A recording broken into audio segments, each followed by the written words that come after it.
پاکستان میں سابق lieutenant general فیض حمید کے خلاف فوجی عدالت کا فیصلہ آ گیا۔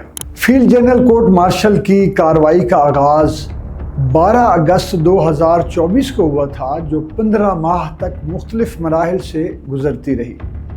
یہ کارروائی پاکستان آرمی ایکٹ کے تحت کی گئی، جس میں انہیں 4 سنگین الزامات کا سامنا تھا۔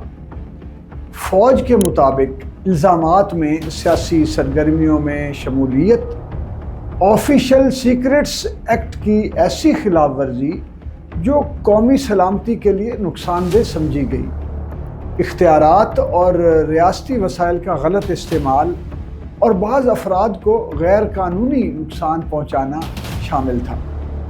طویل سماعتوں کے بعد فوجی عدالت نے تمام الزامات میں انہیں قصوروار ٹھہرا دیا اور 14 سال قید با مشقت کی سزا سنائی، جس کا باضابطہ اعلان 11 دسمبر 2025 کو کیا گیا ہے۔ ذرائع کے مطابق کارروائی کے دوران تمام قانونی تقاضے پورے کیے گئے اور ملزم کو اپنے دفاع کے لیے مکمل مواقع فراہم کیے گئے، جن میں اپنی پسند کی قانونی ٹیم کا انتخاب بھی شامل تھا۔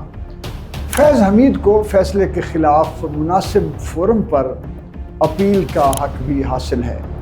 فوج کا یہ بھی کہنا ہے کہ سیاسی عدم استحکام کو ہوا دینے میں ان کے مبینہ کردار اور دیگر متعلقہ معاملات کا جائزہ الگ سے لیا جا رہا ہے، جن پر پیش رفت مناسب وقت پر سامنے لائی جائے گی۔ فرحت عباس شاہ، سنو FM 89.4 لاہور۔